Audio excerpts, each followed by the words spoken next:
अस्सलाम वालेकुम नाजरीन, सबसे पहले तो आ चुके बड़ा ज़बरदस्त मौका है, ईद का मौका है, तो आप सबको मेरी तरफ से बहुत बहुत ईद मुबारक। और इस दुआ के साथ कि ये ईद आपकी सबसे बेहतरीन ईद गुज़रे, और इस दुआ के साथ भी कि चूँकि बड़े मुश्किल हालात में है वतन अज़ीज़, तो हमारी दुआ तो इस हवाले से भी है कि अल्लाह ताला हमारे लिए आसानियाँ पैदा करे और जितनी भी रमज़ानुल मुबारक में लोगों ने इबादत की हैं उनकी इबादतें कबूल फरमाए और उसी के तुफ़ैल हमारे लिए आसानियाँ पैदा करे, हम पर अपना रहम फरमाए। इमरान साहब मेरे साथ मौजूद हैं। अस्सलाम वालेकुम इमरान साहब, आपको भी बहुत बहुत ईद मुबारक। आपको भी समीना बहुत ईद मुबारक। और जैसे आपने कहा कि वाकई अल्लाह करे कि ये ईद हमारे लिए ख़ास तौर पे पाकिस्तानियों के लिए और पूरी दुनिया के मुसलमानों के लिए जो है एक ऐसी खुशियों भरी नवीद लेके आए कि उनकी परेशानियां दूर हों और पाकिस्तान में जो माशी और सियासी इस वक्त बहरान है उसका भी कोई खात्मा और हल निकल आए। जी बिल्कुल, आमीन, अल्लाह करे बिल्कुल ऐसा ही हो। और आज हम बड़े ज़रा डिफरेंट से एटमॉस्फेयर में बैठे हैं, तो आप लोग भी सोच रहे होंगे कि ये हम कहाँ पर आ गए हैं, ये व्यू पॉइंट की टीम जो है ये आज क्या करने जा रही है। तो चूँकि जी ईद का स्पेशल मौका है तो ज़ाहिर है कुछ स्पेशल होना चाहिए हमारी तरफ से भी। तो आज हमारे लिए हमारी तरफ से आपके लिए एक सरप्राइज़ है कि हमारे साथ दो अहम शख्सियात आज मौजूद हैं, और ये ऐसी शख्सियात मौजूद हैं जिनको आप मुख्तलिफ़ हवालों से जानते हैं, जिनके बहुत सारे तारुफ़ हैं, कोई एक तारुफ़ नहीं है इनका। बड़ी मेरी खुशकिस्मती है कि आज इन लोगों के साथ हमें गुफ्तगू का मौका भी मिलेगा और इनके जो मुख्तलिफ़ पहलू हैं ज़िंदगी के वो आपके सामने रखेंगे, कुछ दिल की बातें भी करेंगे। तो व्यू पॉइंट का आज स्पेशल शो है जी, ईद शो। तो इसमें ये स्पेशल इसलिए है कि आज हमारे गेस्ट स्पेशल जी एग्जैक्टली यही मैंने कहा। तो अभी हमारे साथ जी आसिफ संतू साहब मौजूद हैं, मारूफ कव्वाल हैं। इनकी एक पहचान तो ये है कि ये उस्ताद नुसरत फ़तेह अली ख़ान के शागिर्द रह चुके हैं, जो कि मौसीकी के बेताज बादशाह हैं, जो कि पूरी दुनिया में पाकिस्तान का फ़ख्र थे, और अब आगे उनके जो शागिर्द हैं वो भी इसी तरह से पाकिस्तान का नाम रोशन करें। तो आसिफ संतू साहब आज हमारे साथ मौजूद हैं। इनके बहुत सारे गीत ऐसे हैं जो आप लोगों के भी बड़े फेवरेट हैं, मेरे भी बहुत सारे फेवरेट हैं, और इनका एक पहलू ये भी है कि ये फ़लाही कामों में भी बढ़ चढ़ कर हिस्सा ले रहे हैं, तो ये भी बड़ा ज़बरदस्त पहलू है। तो आसिफ संतू साहब बहुत शुक्रिया, आज आपने हमारे लिए वक्त निकाला और आपको बहुत ईद मुबारक। जी बहुत शुक्रिया जी, अस्सलाम वालेकुम जी, आपका बहुत शुक्रिया, और आप सबको भी ईद मुबारक, पूरे पाकिस्तान को ईद मुबारक, पूरी दुनिया में जितने भी मुसलमान हैं सबको ईद मुबारक। चलिए ज़बरदस्त, अभी गुफ्तगू करते हैं, गपशप करेंगे तो पता चलेगा कि कैसी इनकी ईद बचपन में गुजरा करती थी और अब क्या चीज़ मिस करते हैं, बहुत सारी बातें करेंगे। और दूसरी हमारे साथ जो आज शख्सियत मौजूद हैं, गेस्ट मौजूद हैं, इनके भी बहुत सारे तारुफ़ हैं। पहले ये गुलकारी भी कर चुकी हैं, अदाकारी भी कर चुकी हैं, और मल्टी टैलेंटेड जिसको कहते हैं ना वो शख्सियत है ये। और मैं तो ख़ुद इनकी जो इनका मैंने अभी फ़न देखा है, जिस तरह से ये पेंटिंग्स करती हैं, मुसव्वरी करती हैं, ये बेहतरीन इनका मुझे फ़न लगता है। राबी पीर ज़ादा हमारे साथ मौजूद हैं। राबी, आपका भी बहुत शुक्रिया, आप तशरीफ़ लाई हमारे प्रोग्राम में, और आपको भी बहुत ईद मुबारक। अस्सलाम वालेकुम वरहमतुल्लाहि वबरकातुहू। और मुझे बड़ा अजीब सा लग रहा है because since I reverted towards, मैंने पूरी ज़िंदगी जो है वो अल्लाह के नाम कर दी। ये पहला ईद शो है जिस पे मैं आई हूँ। तो मैं अभी यही देख रही थी, मैंने कहा कि कितना ऐसे लग रहा है जैसे मैं पहली दफ़ा आई हूँ ऐसी किसी जगह पर, और बड़ी कभी I used to feel like home. मैं खुद भी ईद शोज़ किया करती थी और अक्सर गेस्ट जाया करती थी, लेकिन इन 3 सालों ने मेरी ज़िंदगी इतनी बदल दी बिल्कुल कि मुझे बहुत डिफरेंट लग रहा है। और मुझे ऐसा लग रहा है यानी ये शोबिज़ की जो चकाचौंध वाली रोशनी वाली दुनिया, उसको तो आपने खैर बात कह दिया हुआ था। एग्जैक्टली, बिल्कुल आपको डिफरेंट दुनिया में चली गई यहाँ। और मैं बिल्कुल भी ना आती, उसकी वजह एक तो आपका माशाल्लाह शो बहुत पॉपुलर है। मुझे जो मेरे ऑफिस में मेरी जो ख़वातीन काम करती हैं मेरे साथ, तो उनको जब आप लोगों का पता चला उन्होंने कहा वो बड़े अच्छे हैं, आपने उधर ज़रूर जाना है। तो आप लोगों को बहुत कॉन्ग्रेचुलेशंस, बिकॉज़ अल्लाह जब प्यार करता है ना तो बंदों के दिलों में ना अपना प्यार डाल देता है। तो मुझे बहुत खुशी हुई यहाँ पर आकर, और इस चकाचौंध जगह पर आकर बड़ा अजीब सा लग रहा है, but I am feeling good now. नहीं जी, लोग अभी भी आपसे प्यार करते हैं राबी, और आपको देखना चाहते हैं, आपके बारे में सुनना चाहते हैं। और इमरान साहब, मैं तो ये समझती हूँ कि राबी जैसे और बहुत सारे ऐसे स्टार्स जो कि एक बिल्कुल जिनको अल्लाह ताला ने जिनका दिल बदल दिया, ट्रांसफॉर्म कर दिया, तो वो बाकी लोगों के लिए एक बड़ा अच्छा एग्जाम्पल हो जाते हैं। समीना बिल्कुल आपने ठीक कर देखे। मैं तो ये समझता हूँ कि पहले शायद ये छोटी स्टार थी, अब अल्लाह ताला ने इनका कैनवस बड़ा कर दिया है। और देखिए उसके बाद जब ये अल्लाह की तरफ इन्होंने अपना रुख किया है, तो ये जिस फील्ड में गई है अल्लाह ने किस तरह से इनको मज़ीद इज्जत बख्शी है। और जैसे आप कह रही थी, अभी इनकी पेंटिंग का जिक्र कर रही थी, तो मरियम नवाज़ वाली पेंटिंग का मामला आपको पता ही है। तो अब ये इमरान खान साहब की भी एक पेंटिंग बना रही हैं, तो वो भी जो है ना उसके तो कई गाहक खैर ये तो उन्होंने एक जो है ना सीक्रेट रखा हुआ था, आपने उनका सीक्रेट रिवील कर दिया वैसे लेकिन थोड़ा सा इसको अभी मैं देखती हूँ कि वो इस पे कितना हमें अलाउ करती है। वैसे तो खान साहब की कई पेंटिंग्स बना चुकी हैं, लेकिन थोड़ा सा पहले आसिफ संतू साहब से भी बात करेंगे। आसिफ संतू साहब, मुख्तलिफ जगहों पर आप जाते हैं, लोग बहुत फरमाइश भी करते हैं, पाकिस्तान के अलावा भी आप बाहर भी परफॉर्म करते हैं, अल्हम्दुलिल्लाह। तो बाहर जाकर पाकिस्तान के लिए लोगों के क्या जज्बात होते हैं और आप लोगों के क्या जज्बात होते हैं बाहर परफॉर्म करना, अपने मुल्क के नाम रोशन करना? अल्हम्दुलिल्लाह जी, पहली तो बात यह है कि हम जिनका नाम लेते हैं अल्लाह पाक के नाम से शुरू करते हैं, नबी पाक सल्लल्लाहु अलैहि वसल्लम के नाम से, अहले बैत पाक सहाबा का नाम, सूफिया कराम का नाम, इनके नाम से हमारी कवाली का आगाज़ होता है और इन्हीं के नाम पे इख्तिताम होता है। बिल्कुल। तो उस नाम की बरकत से हमें जो इज़्ज़त मिलती है वो हमारी सोच से भी ज़्यादा मिलती है। अल्लाह हमें इज़्ज़त से भी नवाजते हैं और रिज़्क़ से भी नवाजते हैं। तो मैं बड़ा खुश नसीब हूँ। मैं बैठे में यही बात कर रहे थे कि मैं अपने आप को बड़ा खुश नसीब समझता हूँ कि मुझे अल्लाह पाक ने मेरे ऊपर मुझे ये ड्यूटी मिली है कि मैं तो ओवरसीज़ पाकिस्तानी जो मिलते हैं पाकिस्तान के लिए बड़े फिक्रमंद होते हैं, ये बड़ा मैं सुनती हूँ कि लोग जो भी बाहर से मैं आते उस तरफ ही आ रहा हूँ। बेसिकल देखें कि हम आर्टिस्ट जो है ना अपने मुल्क का सफ़ीर होते हैं, ठीक है। जब मैं बाहर जाके परफॉर्म करता हूँ तो मेरे लिए एक बड़ा डिफ़िकल्ट होता है कि अल्लाह पाक मेरी इज़्ज़त रख लें यहाँ पे, क्योंकि वहाँ पे हर तरह का बंदा है, हर इंसान की अपनी सोच है। तो कुछ लोग हमारे भी ऐसे हैं कि जो अपना आप भूल गए हैं वहाँ पे जाके, वो बिल्कुल फॉरनर हो गए हैं। तो कवाली उनके लिए ना वो बिल्कुल उनके मैदे के लिए बहुत हैवी डोज है। तो हमारी कोशिश होती है कि हम उनको कवाली इस तरह की सुनाएं कि इनको बर्दाश्त, इनके मैदे को वो हज़म हो जाए। तो अगर हम प्योरली कवाली सुनाते हैं तो फिर वो हज़म नहीं हो सकती। थोड़ा सा हम उसको मिक्स करके सुनाते हैं लोगों को, जिद्दत ले आए हैं। जी जी। अच्छा आसिफ भाई ये बताएं कि ईद का मौका है, क्योंकि इसलिए ये सवाल मैं पूछ रहा हूँ कि चांद रात से लेके ईद के 3 दिन, ये 4 दिन ऐसे होते हैं कि हर फैमिली की ख्वाहिश होती है कि सब लोग मिल के इस खुशी को मनाएं। तो आपको तो अपने काम के सिलसिले में बहुत दफ़ा होता होगा कि घर वालों से दूर ईद मनाना पड़ता है? जी अक्सर है। तो मेरी हर ईद अक्सर ऐसी होती है जी। पर मैं आर्टिस्ट हूँ, मेरी वाइफ है बड़ी अच्छी, वो खतून है और वो ओवरसीज़ फ्रॉम साउथ अफ्रीका। मेरे बच्चे भी वहीं पे पैदा हुए हैं। अब तो माशाल्लाह इधर शिफ्ट हो गए हैं पिछले 5-6 साल से इधर। मेरी शादी को 16-17 साल हो गए, पर मैं उसका बहुत शुक्रिया अदा करता हूँ कि मेरी वाइफ ने मुझे बड़ा अच्छा मेरे साथ कॉम्प्रोमाइज़ किया बहुत। अगर वो ना करती शायद मैं ये ना निभा सकता, या मैं शादी निभा सकता था, या मैं अपने फ़न को। बिल्कुल सही। वो घरेलू जिम्मेदारियां भी इतनी होती हैं, अगर वो एक पार्टनर आपकी जिम्मेदारियां संभाल ले, उसने बड़े अच्छे तरीके से, लोगों ने मुझे कहा था कि देखना ये आप बहुत ख़राब होंगे, ये होगा वो होगा।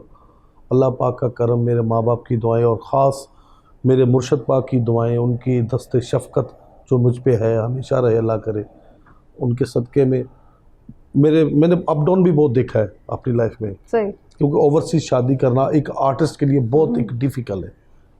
तो बेसिकल आर्टिस्टों की जो लाइफ होती है ना, मैं बताना चाहता हूँ वो बड़ी डिफ़िकल्ट है। अगर उनको बीवी अच्छी मिल जाए समझे उनकी जन्नत है दुनिया में। अच्छा आसिफ भाई, वो जो कहते हैं कि हर कामयाब मर्द के पीछे एक खातून का हाथ होता है, तो उसका मतलब है आपके पीछे कामयाबी में हमारी भाभी का हाथ है? जी बिल्कुल। मेरे पीछे शुरू से खतूनों काफ़ी खतून है। ये तो खतरनाक मैं आपको बता देता हूँ कि फर्स्ट जो खतून है वो मेरी माँ है, जिन्होंने मुझे परवरिश की और मुझे सिखाया कि बेटा ये इस तरह नहीं बोलते, इस तरह नहीं बैठते। उसके बाद फिर जो मेरी वालदा फोत हुई, तो जब मेरी शादी हुई तो मेरी वाइफ, मैंने उनको समझाया, मैं कि यार मैं आपके सामने हूँ, मैं जो कुछ भी, मैं सीधा सा बंदा हूँ। उसकी बड़ी मेहरबानी कि वो अभी तक मेरे साथ निभा रही, और उसने मुझे, मेरे बच्चे भी कुरान शरीफ पढ़ रहे। आपकी लाइफ में भी कोई ऐसा मुर्शद है जिसने आपकी लाइफ में 180 डिग्री का चेंज ला दिया और आप बिल्कुल एक मुख्तलिफ दुनिया में आ गई? किसने ये आपको तब्दीली की राह दिखाई? कुरान ने। अच्छा, मैं सारी ज़िंदगी कुरान पढ़ती थी, समझती नहीं थी, और एक ऐसा वक्त आया मेरी ज़िंदगी पे कि मेरे पास ना अल्लाह ने 2 रास्ते खोल दिए। एक रास्ता, उसमें बहुत ज़्यादा ग्लैमर था, बहुत ज़्यादा पैसा था, पहले ज़्यादा फेम था, इंटरनेशनल रिकग्निशन थी, और एक रास्ता था जिसके आगे सिर्फ चमक रहा था एक वर्ड कुरान, और कुछ भी नहीं था। तो मैंने उस वक्त मुझे ऐसा लगा कि वो जो उड़ान है ना वो ढील है, उसकी तरफ नहीं उड़ना, जो मुश्किल वाला रास्ता नज़र आ रहा है ना इसकी तरफ जाना है। फिर जब मैं कुरान की तरफ गई, सबसे पहली चीज़ जिसने मुझे दीन की तरफ, अल्लाह की तरफ, और ये सारे काम आज जो अल्लाह ने किए मेरे साथ, अल्लाह जो करा रहा है, वो कुरान पाक को मैं ये कहती हूँ कि मुझे ऐसा लगता है जैसे वाकई किसी फरिश्ते ने मेरा हाथ पकड़ा सही, और कुरान की तरफ ऐसा लगाया कि आज अल्हम्दुलिल्लाह बच्चों के जो मेरे फाउंडेशन के 3 स्कूल्स ऐसे हैं कि जिसमें आप कभी आए ना उन बच्चों के पास, उन्हें घर में रोटी नहीं मिलती, उनका बाप जो है वो कांच चुनता है, कोई रोटियां, माँ रोटियां उठाती है, कोई मज़दूर है, दिहाड़ी लगती है कि नहीं लगती, बच्चे अंग्रेज़ी में बात करते हैं। 3 स्कूल्स का मतलब ये है तकरीबन 650 बच्चे माशाल्लाह अल्हम्दुलिल्लाह। उनके जूते, जुराबें, किताबें, उनकी एवरी पूरी कफालत उनकी जो है, और एक वक्त का खाना वो अल्लाह उनको वहाँ पर देता है। और ये मैंने स्टार्ट किया खुद के काम से, अपने काम से स्टार्ट किया, अपनी सेल्फ फाइनेंस मेरी फाउंडेशन थी। रजिस्टर कराने का मकसद ये था कि बेजा टैक्स ना लगें, तो मैंने इसलिए कराया। उसके बाद जब ये स्कूल के बच्चों का हो गया तो फिर मैंने सोचा ये माएँ जो है ना इनको एजुकेशन की ज़रूरत है। फिर मैंने उन्हीं स्कूल्स को शाम को कुरान स्कूल्स बना दिया, और उसके अंदर 18 साल से बड़ी उम्र की ख़वातीन और मर्द, they can come, they can have refreshments, हलवे वगैरह जो भी होता है, और वो कुरान पाक को समझते हैं। जो लोग मैंने हायर किए, सबसे पहले उन्हें समझाया। मैं मौलवी साहब के इंटरव्यू करती थी उनको रखने के लिए, तो मेरा सवाल ये होता था आपका फ़िरका क्या है। जो मुझे फ़िरका बता देता था ना, मैं उनसे माजरत कर लेती थी। कहती थी यार तुम कुरान पढ़ाने आ रहे हो, कुरान पाक में वाज़िया लिखा है कि फ़िरका वारियत वाला इंसान जन्नत में नहीं दाखिल होगा, तो सबके लिए कुरान तुम समझते नहीं हो कुरान को। फिर बड़ी मुश्किल से ये सारा काम अल्लाह ने कराया। और अभी जो सबसे इंटरेस्टिंग बात जो भी होने जा रही है वो ये है कि आप जानते होंगे शाहनूर स्टूडियो, हाँ जी, शाहनूर स्टूडियो में एक ऐसा इलाका है जहाँ पर ये एक्स्ट्रा डांसर्स और एक्स्ट्राज नहीं होती, ये ख़वातीन रहती हैं, उनके नहीं पता, उनके फादर्स वगैरह नहीं होते, और वो लड़कियां जो हैं वो इतनी गुमराही में हैं कि उन्हें अपना एहसास ही नहीं है कि वो एक मुसलमान हैं, वो ख़वातीन हैं, कुछ नहीं पता। और वहाँ पर ना मुझे, जब मैं शोबिज़ में थी तो एक अंकल आए, उन्होंने कहा मेरा पाँव कट रहा है, कोई उसमें कुछ शुगर थी, कोई ज़ख़म हो गया, तो ये मेरे से ज़मीन ख़रीद लें। और मैंने ख़रीद ली उनसे, भूल गई उसके बाद रख के। फिर वो वक्त के साथ बहुत महंगी हो गई। तो एक दफ़ा इत्तेफाक से कोई पेपर वर्क के लिए मुझे जाना पड़ा, तो मैंने इर्द गिर्द देखा तो मुझे वही गुमराही नज़र आई वहाँ पर। मैंने वो ज़मीन जो वक्फ़ कर दी फटाफट। मैंने कहा इधर ना कुरान पाक का सेंटर बनेगा, यहाँ पर लोगों को खाना भी मिलेगा, जो नहीं कोई गलत काम करना चाहता वो भूखा नहीं रहेगा, यहाँ पर आके खाना खाएगा, और यहाँ पर कुरान पाक की तालीम हासिल करेंगे। और वो अल्लाह ने ना बिल्कुल, यानी जो रोशनी अल्लाह ने आपको दिखाई, आपने सोचा कि उस रोशनी को आगे और फैलाया जाए और सबको दिखाया जाए, पूरी उसकी दुनिया तरफ को वो रोशनी दी हुई है। हम रोशनी, जैसे चांद तो चमक रहा है ना, अब हम अंदर बैठे हम चांद की रोशनी नहीं ले रहे, बाहर जाएंगे तो चांद की रोशनी, चांद इज देयर। बिल्कुल। वैसे भी राबी साहब ये कहते हैं कि कुरान पाक का एक मौजज़ा ये भी है कि जो इसकी तरफ जाता है उसके सामने कुरान पाक खुलता चला जाता है। मैं आपको सबसे बड़ा मौजज़ा इसका बताऊं, मेरी ज़िंदगी में सबसे बड़ा मौजज़ा, कि आपने अक्सर देखा है कि लोग शोबिज़ में आके शोबिज़ छोड़ के अल्लाह की तरफ जाके वापस भाग जाते हैं। तो मैं उनको एक मौजज़ा दिखाती हूँ। मेरे ऊपर भी ये वक्त आया 2 महीने बाद ना, मेरे तो हाथ पाँव जवाब दे गए। मैंने कहा किधर 7 करोड़ से 700 रुपये तक पहुँच गई मैं। तो बड़ा मसला था उस वक्त, तो 1000 रुपये तक मैं नहीं निकलवा सकी। 500 मुझे याद है, ATM की आखिरी अमाउंट 500 थी, उसके बाद 300 रुपये रह गए थे, विच आई कुडंट, मैं निकलवा भी नहीं सक रही थी। मैं पेंटिंग तो मैं बचपन से करती हूँ। आप इंटरनेशनली देखें कि एक पेंटर कैलीग्राफर नहीं होता है, कैलीग्राफर पेंटर नहीं होता। उनकी जो कलम की चाल है ना वही डिफरेंट है, हो ही नहीं सकता।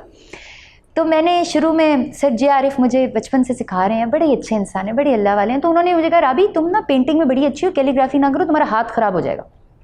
मैंने भी चलो कलम शलम आए, मुझे अल्लाह का नाम लिखने का शौक़ था, बड़ी कोशिश की, नहीं लिखा गया। जब मैं उम्रा पे गई ना, और मैं खाना काबा की तरफ देख के मैंने अल्लाह से ऐसी दुआ मांगी, मैंने कहा अल्लाह मुझे कैलीग्राफी सिखा दे, मैं कुरान लिख दूँगी। अच्छा, वापस आई, भूल गई बादशाह सारा कुछ। तो वो एक दिन ऐसे ही मैं बैठी हुई, तो मेरी मैनेजर्स थी 2-3, मैं ख़वातीन के साथ काम करती हूँ, हया बाय राबी एक कपड़ों का ब्रांड है, उनकी कफ़ालत के लिए। तो सामने ना कलम पड़ा, मैंने कहा चलो मैं लिखती, तो मैंने अलिफ लिखा। अच्छा, आर्टिस्ट तो मैंने कहा यार ये अलिफ मेरे से बड़ा अच्छा लिखा गया। वो अलिफ लिखती, फिर मैंने अल्लाह लिखा, बड़ा अच्छा लिखा गया। और आप यकीन करें, आपने मेरी कैलीग्राफी देखी है, मुझे कोई कत का नहीं पता, मुझे किसी फ़ॉन्ट का, मुझे नाम याद हो गए कि कूफी या ये सुलस है, मुझे उनकी चालें नहीं पता कि क्या उसकी क्या प्रिंसिपल्स हैं उनके। मैंने लिखना शुरू किया, टेक्निक्स नहीं मालूम थी, लेकिन खुद ब खुद एक रॉ निकल रहा था। ऐसा लिखा गया, मैं उर्दू नहीं लिख सकती हूँ, मैं वो जो ग्रामेरियन बच्ची नहीं होती ग्रामर स्कूल की, मैं वो बच्ची हूँ, मुझसे उर्दू नहीं लिखी जाती, मैं सॉफ्टवेयर इंजीनियर अदरवाइज़। लेकिन अल्लाह ने वो कुरान लिखवाया मुझसे। उसके बाद मैंने कुरान लिखना शुरू किया। 21वां सिपारा मैंने अभी रमज़ान में अल्हम्दुलिल्लाह कंप्लीट किया। तो अल्लाह ने मुझे मौजज़ा दिया मेरे हाथों के थ्रू, और वो मुआवजा ऐसा था कि उसके बाद फिर मैंने कुरान लिखना नहीं छोड़ा। कुरान के साथ मेरी सारी ज़िंदगी, मेरी सारी वाबस्तगी, मेरा पहला और आखिरी प्यार जो है ना वो कुरान पाक। माशाअल्लाह। ये मैं अभी इस पे वैसे पूछती भी हूँ आपसे, लेकिन मैं आसिफ साहब से भी ये बात पूछूंगी। उन्होंने अपने सिखाने वालों की भी बात की, अपना फ़न उन्होंने कैसे सीखा और अल्लाह ने कैसे मदद की। जी। आपका क्या था, इब्तिदा कैसे हुई, और नुसरत साहब से आपने क्या कुछ सीखा? उनके फ़न में आपको क्या डिफरेंट बात नज़र आती है? बेसिकल जी मेरा अपना 350 साल से घराना है कव्वाली का। मेरे परदादा के भी फादर बाग अली ख़ान, हम राज अली ख़ान साहब की औलाद है, बाग अली ख़ान साहब की। मेरे उनके बेटे थे मियाँ मौला बख्श, वो भी कवाल थे।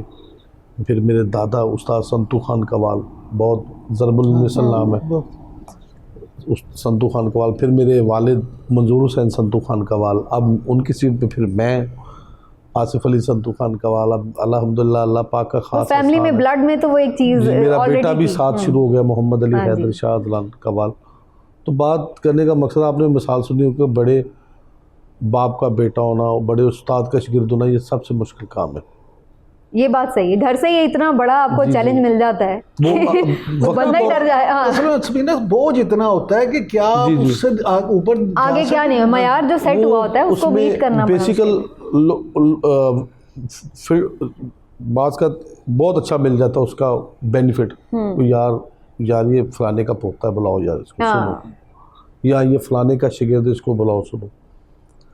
वो 1-2 साल तो बंदा ऐसे गुजार लेता है। उसके बाद जो बंदे की अपनी स्ट्रगल है, ये बात सही है। एक तरफ मेरे उस्ताद जी, बहुत बड़ा नाम उस्ताद नुसरत अली खान साहब, मैं उनका गंडा बंद शागिर्द हूँ। मैं 90s में उनका शागिर्द हुआ था। तो उस मेरे ऊपर वो भी एक बहुत बड़ा कि मैं इतने बड़े उस्ताद का। फिर एक तरफ मेरे दादा का नाम बहुत बड़ा। तो मेरे लिए एक बड़ा डिफ़िकल्ट था। मैं तो बस ये अल्लाह पाक ने ना मुझ पर ख़ास करम किया, और मेरे माँ बाप की दुआएं, मेरे मुर्शिद पाक की दुआएं कि मैंने थोड़ी बहुत फिर मेहनत भी की। आपका अपना फेवरेट वैसे क्या, कौन सा कलाम है? कुछ हम सुनेंगे भी यही कहने लगा था कि आप अपना कोई कलाम जो है आरफान। पहले तो ये बताएं आपका फेवरेट कौन सा है, और फिर हम आपसे सुनेंगे। हाँ जी, दिले उम्मीद मेरा बड़ा फेवरेट। ये तो मेरा भी फेवरेट है। ये हम सबका फेवरेट। तो आसिफ भाई थोड़ा सा हो जाए। जी जरूर। एक छोटे से ब्रेक के बाद वापस आते हैं, गुफ्तगू भी जारी रखेंगे मेहमानों से, और इसके साथ साथ कुछ मजीद कलाम भी सुनेंगे। तो फिर वहाँ पे थोड़ी सी ब्रेक ले रहे हैं, दिल को संभालना भी होता है। ले जी, ब्रेक के बाद वापस आते हैं।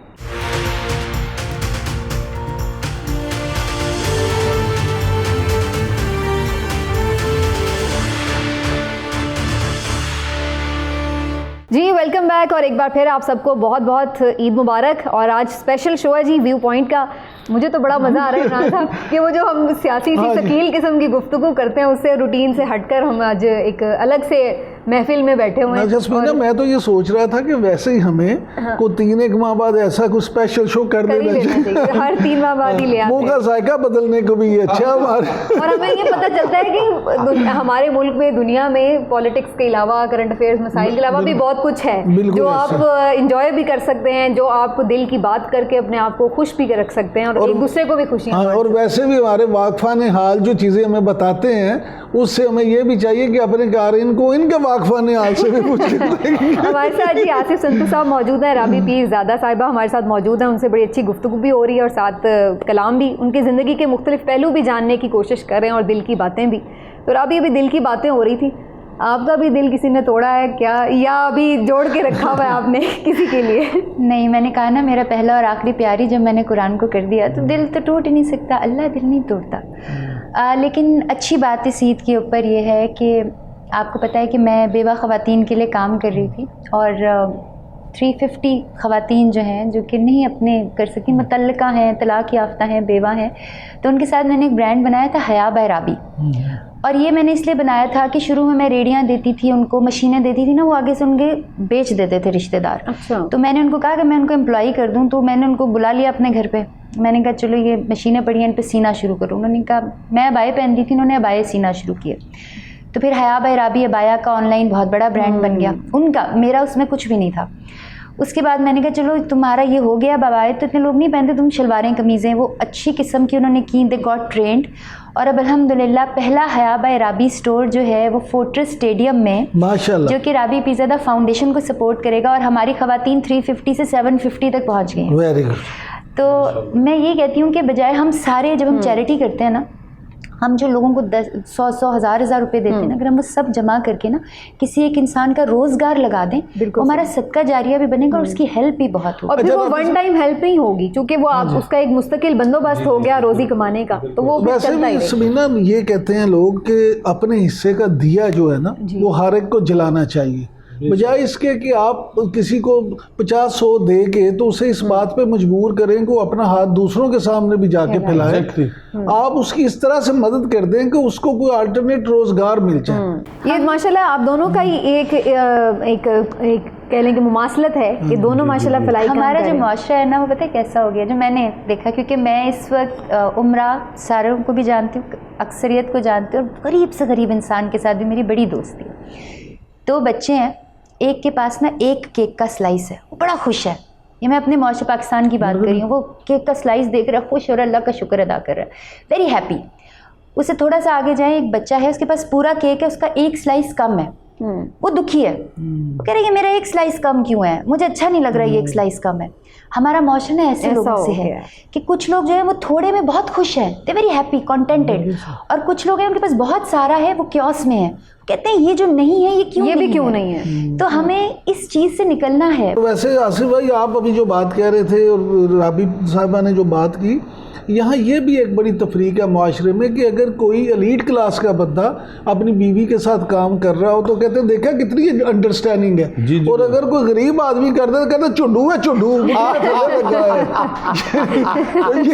ये भी मामला, बड़ा अच्छा लफ्ज़ तो ये भी मामला है यहाँ। मैं एक दिन दोस्तों में बैठा था तो ना मुझे बड़ा अजीब सा फील हुआ। मैंने ना, मेरी वाइफ का फ़ोन आया तो मैंने ना साइलेंट कर दिया। मैं बात कर रहे थे, मैं जो बात में फिर कॉल आई, मैंने उठा ली को मेरी वाइफ की कॉल को खैर हो कि कोई मसला तो नहीं जो उसने मुझे बार बार, उनको पता है कि जब मैं कॉल एक दफ़ा काट दूँ वाइफ मेरे को पता कि नहीं करना, जब दोबारा ही तो मैंने उठा लिया।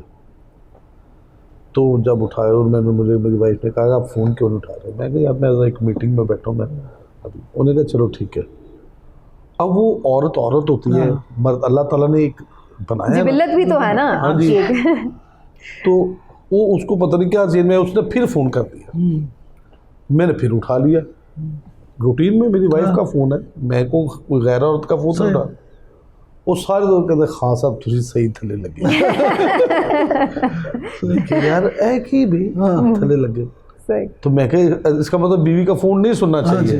बस बिल्कुल वो सही आप कह रहे हैं, हमारे माशरे के अंदर बड़ी जो है ना गुलामी और एक हमारे टैबूज बना लिए गए ना हमारे। और वैसे भी यहाँ बहादुरी का मतलब ये समझा जाता है कि मेल डोमिनेटिंग सोसाइटी जो है ना, तो ये बड़ी एक हराफात है जिसको हम सब मेल डोमिनेटिंग सोसाइटी नहीं। मेरे मुर्शद पाक फरमाते, मैं आपकी बात बड़ी करता हूँ, फरमाते अगर बंदे ने अपने रिज़्क में, सारे पाकिस्तान को आज मैं कह रहा सारे सुन लें, ये मेरे मुर्शद पाक का फरमान है, कहते उस बंदे का रिज़्क बढ़ नहीं सकता जो अपनी बीवी से लड़के घर से निकलता है। खुदा की कसम खा के कहता हूँ, अक्सर लोग सरकार के मुर्शद पाक के पास लोग, सरकार अच्छा वाला काम चल रहा था, पता नहीं क्या हो गया, दुआ फरमाए, तो फरमाते यार मैं दुआ तो कर देता हूँ, अपनी बीवी से तो नहीं लड़े। चलिए ये तो बड़ी अच्छी बात आपने बता दी। हम सारे इसी चक्कर में। आप बिलीव करें, समीना आप जाके पाशा साहब को पहली बात ये आप बिलीव करें, सरकार फरमाती है कि जो औरत ना, ये जब बीवी है खावंद के लिए दुआ करती है ना, तो वो बहुत बिल्कुल सही। वैसे हमारा ईद शो ना, मुझे लग रहा है कोई 8 मार्च है खवातीन डे का शो बन गया। वैसे भी समीना सॉरी, वैसे एक बात है कि वैसे भी ये कहते हैं कि जो मियाँ बीवी हैं उनके दरमियान जो ताल्लुकात ख़राब करने वाला होता है वो शैतान होता है। बिल्कुल बिल्कुल। ये मैं इसके ऊपर वैसे फिर वो कहेंगी औरत मार्च वाली बात होगी। शैतान जो है ना, उसका तख्त जो है वो पानी पर है।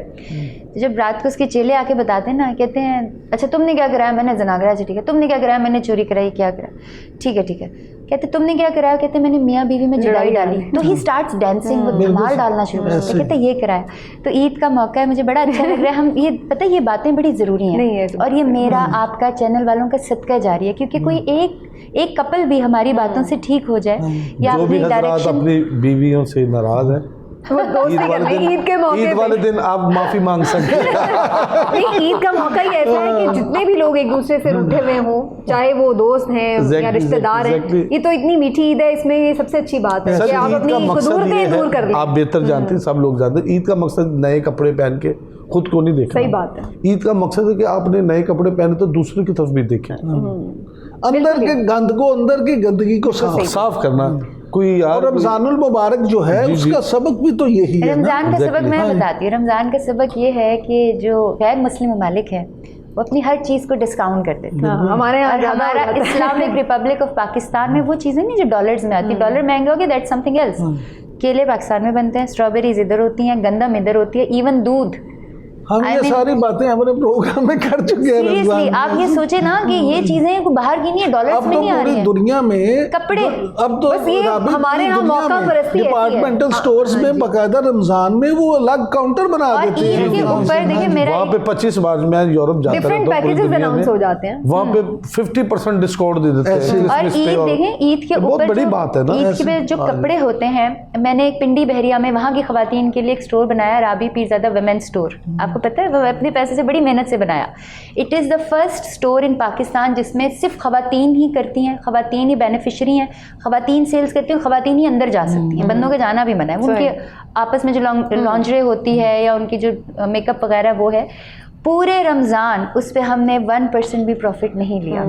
हमने रमज़ान तक उसको नो प्रॉफिट। मुझे वो कह रही थी हमने तनख्वाहें कैसे देनी है, हमने कैंप चार्जेस, मैंने कहा अल्लाह कर देगा। वैसे गुफ्तगू में तो बड़ा मज़ा आ रहा है और मेरा तो दिल चाह रहा था बड़ी और हम खुल के, लेकिन टाइम भी शॉर्ट है थोड़ा सा। मैं ज़रूर चाहूँगी कि राबी से कुछ कलाम भी ज़रूर सुने, क्योंकि ये भी राबी का एक टैलेंट है कि अच्छा, मैं अपनी भाभी को राबी कहती हूँ तो मुझे ऐसे बड़ा अपनायत का एहसास हो रहा है इस नाम से। मुझे भाभी मत कहिएगा, उनको राबी वो उनको भी मैं भाभी नहीं कहती, उनको राबी कहती हूँ, तो इसलिए मुझे बड़ा अपनायत का। तो राबी से ज़रूर कुछ मैं चाहूँगी कि कलाम सुने, इतनी प्यारी और इतनी मीठी माशाल्लाह से अल्लाह ताला ने आवाज़ से भी नवाजा है। तो राबी कुछ सुनाएं, फिर हम आखिर में आसिफ संतू साहब से भी ज़रूर कुछ सुनेंगे फिर प्रोग्राम। माशाल्लाह, क्या बात, बहुत खूबसूरत। और ये मैं म्यूजिक नहीं यूज़ करती, सिर्फ लफ होती है या फिर कॉर्ड्स। नहीं, ये तो माशाल्लाह बहुत प्यारा कलाम। आप म्यूजिक भी यूज करें तो कोई मसला नहीं है। नहीं, बस दिल नहीं करता, वो फिर पुरानी ज़िंदगी याद आती है। मैं उसको गलत नहीं कहती। अगर आप देखें जो तबलीग है ना, वो अब जब कवाली का आगाज़ हुआ तो सिर्फ सरंगी थी उस दौर में। हज़रत ख्वाजा मोइनुद्दीन चिश्ती रहमतुल्लाह अलैह, तो उन्होंने खुद कवाल तैयार किए, खुद उनको तालीम दी। तो कवालों के लिए फिर वक्त के साथ साथ चेंज होता गया।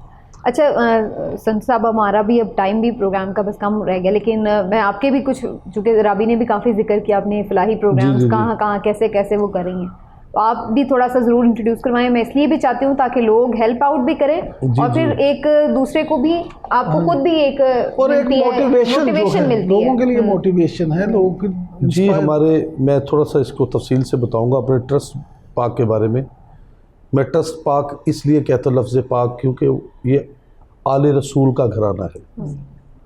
तो ये वो ट्रस्ट है जो 1400 साल से चल रहा है, क्योंकि ये हजूर और हजूर की आल का ये तुर्रा आज़म है कि लोगों की सलाह करनी, उनको दुआ और दवा दोनों से नवाजना। सही।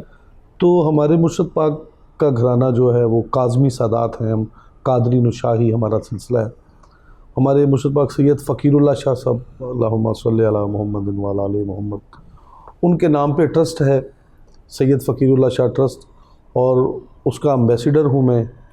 और हमने हॉस्पिटल बनाया मेरे मुर्शद पाक के नाम पे, सैयद अली अहमद शाह साहब के नाम पे, दरगाह आलिया बदोमली शरीफ में गांव के अंदर हमने हॉस्पिटल बनाया 50 बेड का, जहाँ पे लोगों का फ्री इलाज कर रहे हैं हम।